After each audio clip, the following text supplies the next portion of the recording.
Tradisi ngapati adalah sebuah tradisi adat Jawa yang diakulturasikan dengan nilai-nilai Islam, semacam syukuran yang dilakukan pada saat 4 bulan ibu hamil atau pada bulan keempat masa kehamilan.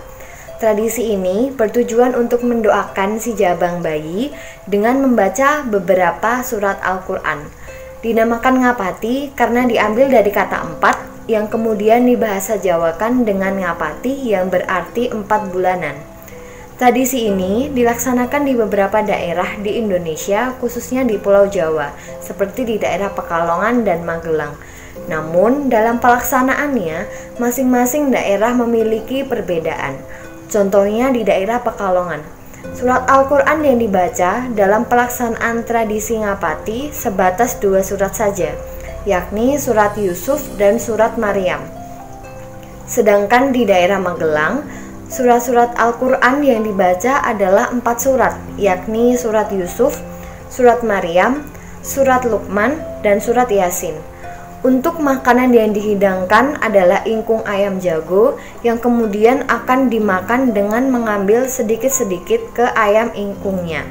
Selain ayam jago, ketupat juga menjadi menu yang lazim disediakan. Di setiap nampan yang ada juga disediakan jajanan pasar dengan jumlah 4 dan hanya terdiri dari 4 jenis jajanan. 1. Wujud kebudayaan sebagai sistem ide. Wujud kebudayaan sebagai sistem ide bersifat sangat abstrak, tidak bisa diraba dan tidak bisa dirasakan atau difoto, dan terdapat dalam alam pikiran individu penganut kebudayaan tersebut. Wujud kebudayaan sebagai sistem ide hanya bisa dirasakan dalam kehidupan sehari-hari yang mewujud dalam bentuk norma, adat istiadat, agama, dan hukum atau undang-undang. Contoh wujud budaya ide dari kebudayaan ngapati. Tradisi ngapati dilakukan pada bulan keempat dari usia janin atau ketika janin berusia 120 hari karena menurut kepercayaan masyarakat, ruh ditiupkan kepada sang janin pada bulan keempat kandungan. Bersamaan dengan itu, pada bulan keempat kandungan sang janin juga telah ditetapkan atas 4 perkara, yaitu rezeki, amal, kematian, dan baik buruknya sang jabang bayi. Saat itulah ditentukan bagaimana ia berkehidupan selanjutnya di dunia sampai akhirat. Di kehidupan pada saat itu ditentukan rezekinya, ajalnya, langkah-langkah perilakunya, dan sebagai orang yang celaka atau beruntung. Wujud kebudayaan sebagai aktivitas. Wujud kebudayaan aktivitas adalah tindakan berpola dari manusia dalam masyarakat itu sendiri. Berinteraksi, bergaul satu dengan lainnya, selalu mengikuti pola-pola tertentu yang berdasarkan pada adat tata kelakuan.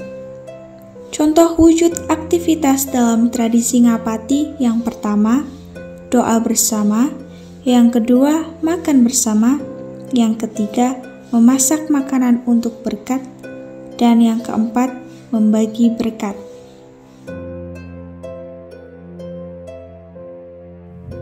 Wujud budaya sebagai artefak. Wujud budaya artefak adalah wujud kebudayaan sebagai benda-benda hasil karya manusia. Wujud kebudayaan fisik atau artefak adalah wujud kebudayaan yang sangat jelas. Dikatakan paling sangat jelas karena berupa seluruh dari hasil fisik dari kegiatan, aktivitas, dan karya semua manusia dalam masyarakat. Oleh karenanya, wujud budaya ini dikatakan bersifat paling konkret, berupa benda-benda yang dapat diraba, dilihat, difoto, dan didokumentasikan. Wujud budaya artefak dari tradisi ngapati atau ngupati sendiri yaitu sajian kupat yang diikutsertakan dalam berkat. Berkat tersebut biasanya berisi lalapan, telur rebus, urap atau serundeng, tempe goreng, dan kerupuk. Berkat itulah yang nantinya dibawa pulang para tamu undangan. Tak hanya itu, dilansir dari Warisan Budaya Tak Benda Indonesia pada laman Warisan Budaya Kemdikbud, sajian dalam upacara ngapati terdiri dari tumpeng nasi, jajanan pasar, bubur abang putih, dan tentunya kupat. Sajian pada tradisi ngapati atau ngupati ini biasanya akan berbeda dari satu daerah dan daerah lainnya. Namun begitu, sajian dan berkat yang sudah disebutkan tadi merupakan wujud budaya artefak atau hasil dari budaya ngapati atau ngupati, khususnya hasil artefak dari tradisi budaya ngupati di Jawa Tengah.